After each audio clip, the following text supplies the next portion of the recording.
आम्ही पाणी फाउंडेशनच्या मार्फत आम्ही सगळं जसं त्यांनी सांगितलं तसं केलं. हे सोप्या काय आहे, पण शेती कशी करायची, काय करायची, काही आम्हाला वाटत नव्हतं की अगोदर आम्हाला शेती देते म्हणून. अगोदर सगळे पुरुष वर्ग सगळे शेती करत होते, त्याच्यामुळे आम्हाला वाटत नव्हतं की आम्हाला ते तुम्हीच करा म्हणून म्हणते म्हणून. पण आम्ही जशी आम्हाला करणं होईल अशी केली. आम्ही सगळ्या सोप्याची अंमलबजावणी केली.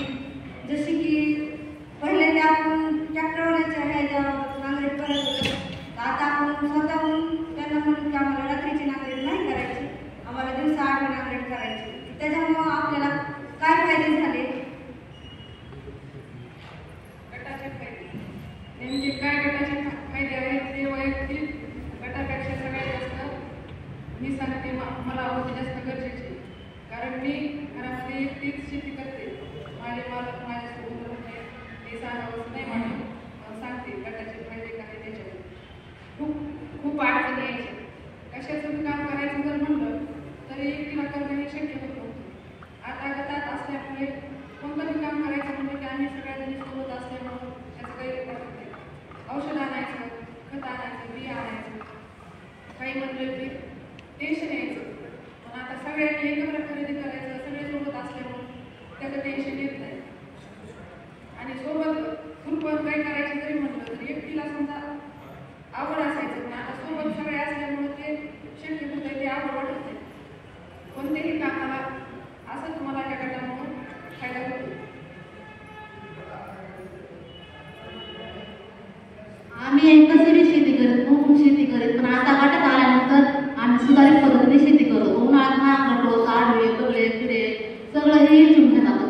पुन्हा माती परीक्षण केलं, त्याच्यापासून कोणते खतं आम्हाला वापरावं हे कळायला लागते. तो बी एक फायदा झाला. उपनशन पोतं टाकलं, त्याच्यावर उपनशन नका केली. साऱ्याने आम्ही रानामध्ये काम एकत्र करीत, लावणीपासून ती बागेपासून एकत्र काम करत लागलो. मग आम्ही गाण्यामध्ये लाण्यामध्ये अन्नाच्या खूप मिळायला लागलं. कसं वाटतं अजून दिवस जावा, अजून दिवस न जावा, थोडा राहावा असं गाणं म्हणत आम्ही काम पूर्ण पाडले. तुम्हाला एक गाणं कमी म्हणून लागले, अंबाबाई भवानी तुझे नाव, अंबाबाई भवानी तुझे नाव, आदि माया तू रूप तुझे नाव, आदि माया तू रूप तुझे नाव, पार्वती तू अवतारे सीता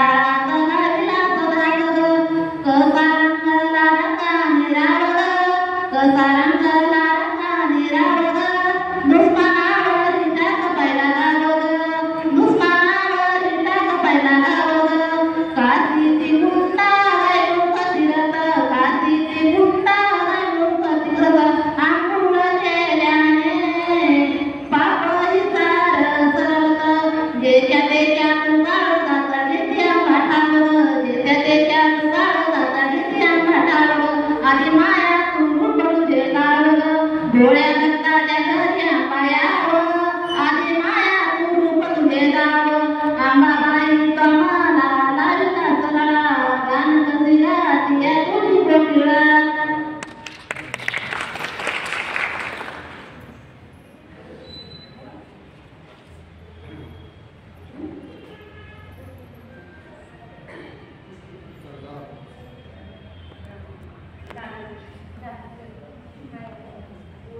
आम्ही आता 26 जानेवारीला शाळेमध्ये सगळी स्वच्छता केली. आम्ही म्हणजे सगळ्या महिला एकत्र जाऊन झाडून हे काढलं, सड्या टाकल्या, रांगोळ्या काढल्या, पुन्हा